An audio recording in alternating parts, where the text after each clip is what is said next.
It's my first day at Corbin High. Another school in another town. Casting a shadow over the parking lot is a larger-than-life cutout of a football player, dressed in blue and yellow, charging the field. Written underneath are the words, "Corbin High, play like a cougar." Inside, students flood the halls as a bell rings. I try to make heads or tails of my crumpled class schedule as I'm bumped and jostled by the tide of students. But I think I've pretty much got Corbin High figured out.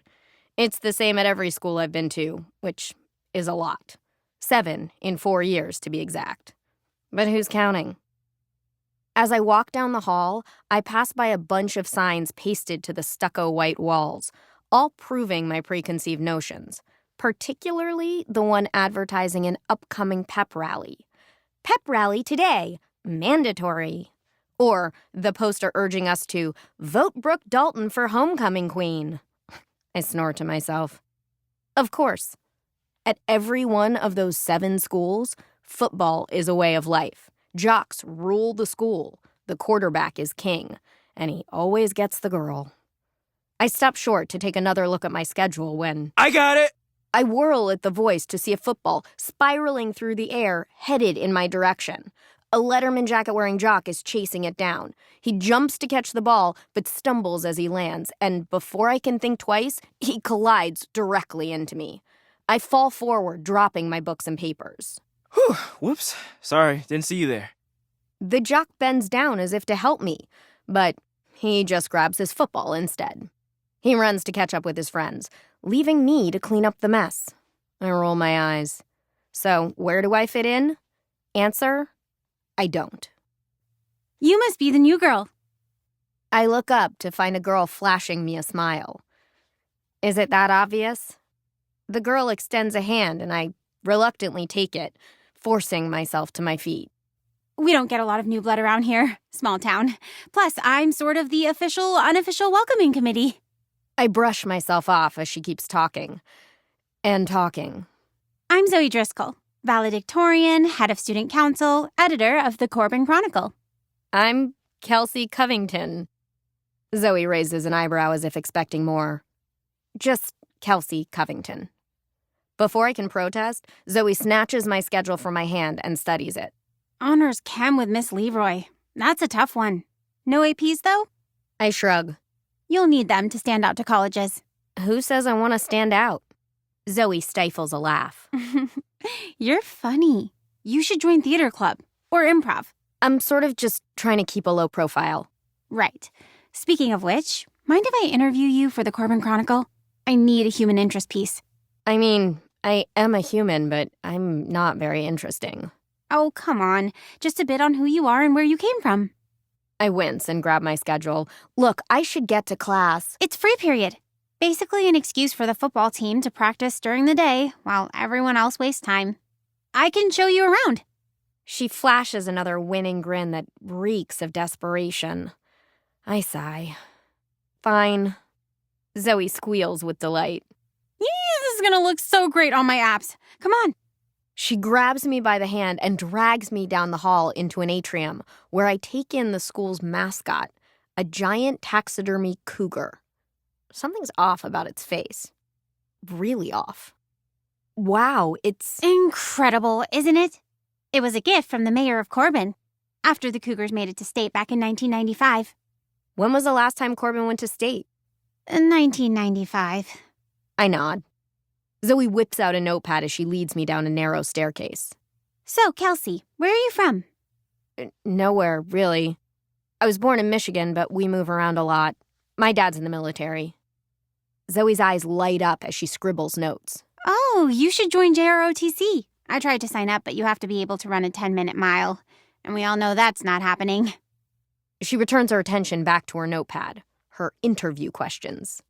Speaking of which, do you play any sports? I used to. My mom used to sign me up for everything. She even convinced the middle school coach to let me play flag football with the boys. Wow, I like your mom already. What does she do? She, died. Zoe falters. She lowers her notebook. I'm really sorry to hear that. The counseling center runs a group for students struggling with grief. I hear it's really helpful. Thanks, but it was a few years ago, before high school. My dad was supposed to retire, actually, but when she died, we kept moving to keep busy, so it's cool. I'm over it. Zoe nods, not quite buying it. Then she checks her notepad. What was your last school like? Did you have a boyfriend? She gives me a once-over, taking in my outfit. Flannel, baggy shorts, my blonde hair pulled into a messy ponytail. Or a girlfriend?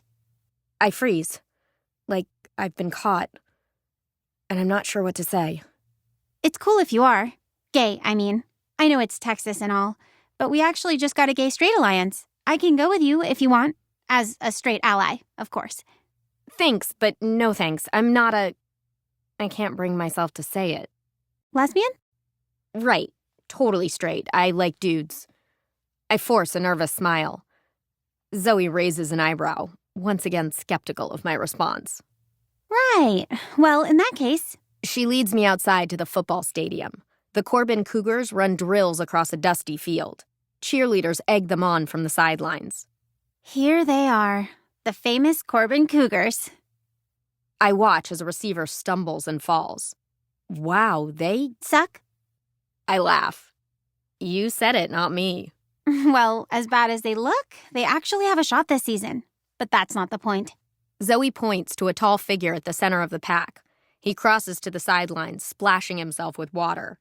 Zoe watches as he peels off his practice jersey, revealing a set of toned abs. She bites her lip, taking him in. That's Colton Lavery, our star quarterback. Isn't he yummy? He's fine, I guess. Zoe turns to me, shock on her face. I realize you'd probably have to be blind not to find this Adonis attractive, unless you weren't attracted to guys. I quickly try to cover. I mean, he's hot. He's just not really my type. Right. Well, he's also the son of the quarterback who got us to state in '95. And he's good. Zoe bites her lip, watching as Colton pulls his jersey back on. Really good. If you like him so much, why don't you just ask him out? Zoe laughs. Are you serious? Every girl in Corbin wants him. Except for you, apparently. I turn my attention back to the field. Besides, he's taken. I look past Colton, and that's when I see her. A cheerleader on the sidelines. Impossibly beautiful. Time seems to slow down as she leads the rest of her squad through a routine.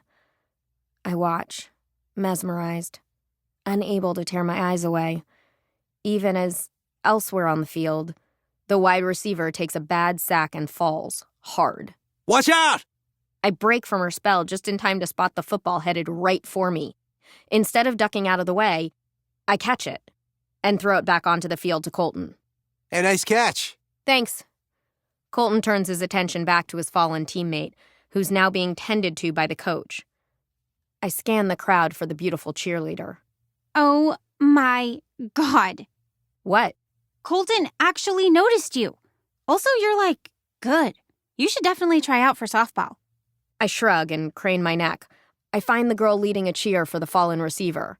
A pair of his teammates help him off the field. Who is that? Zoe traces my eyeline to the cheerleader. Her? That's Brooke Dalton. Head cheerleader, future homecoming queen. Exactly what you'd expect from the most popular girl in school. Total Before I can inquire further, a bell rings, signaling the end of free period. We better get going or we'll be late for the pep rally. Oh, school spirit's not really my thing. Zoe points to a pep rally flyer hanging on the side of the school, which reads, "It's mandatory."